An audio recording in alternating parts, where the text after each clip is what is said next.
Assalamualaikum warahmatullahi wabarakatuh. Perkenalkan, nama saya Kartika Sari, NIM 24123063, kelas C, Prodi Sistem Informasi. Saya akan menyelesaikan tugas video mata kuliah analisis proses bisnis, yaitu tugas kedua dalam artikel yang ketiga, yaitu analisis manajemen pada usaha mikro, kecil, dan menengah UMKM Jasid Bastion Batik di Purworejo. Baik, yang pertama, langkah-langkah analisis proses bisnis. Mengidentifikasi proses bisnis.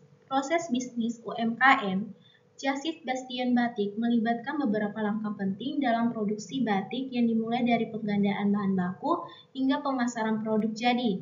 Pertama, UMK ini mengubah batik morir polos menjadi kain batik melalui proses meliputi, yaitu menjiplak pola, membatik, pewarnaan, dan pengemasan.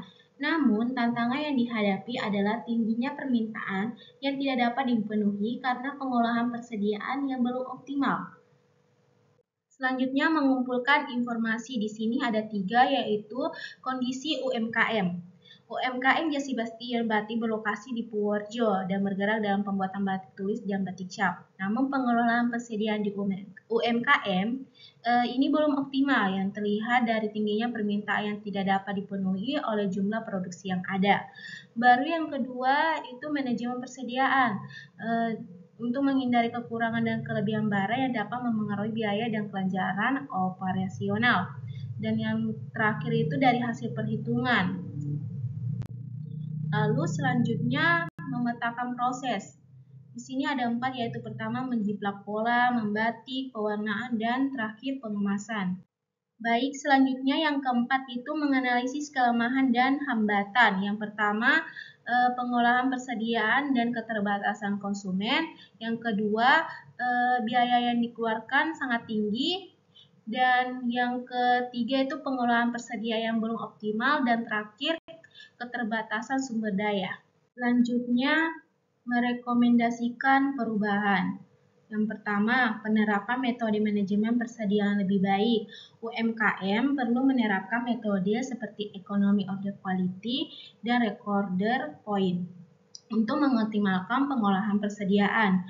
Yang kedua, peningkatan sistem peramal permintaan. UMKM perlu meningkatkan metode peramalan permintaan agar lebih akurat.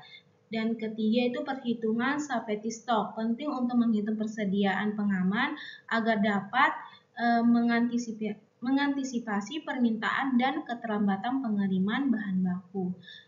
Selanjutnya, mengimplementasikan perubahan. Yang pertama, pelatihan sumber daya manusia. Menggandakan pelatihan bagi karyawan tentang manajemen persediaan dan penggunaan sistem informasi yang relevan dapat meningkatkan efisiensi operasional. Dan yang terakhir, monitoring dan evaluasi berkala.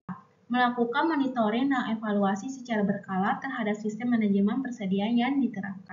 Dan yang terakhir, melakukan evaluasi dan pemantauan.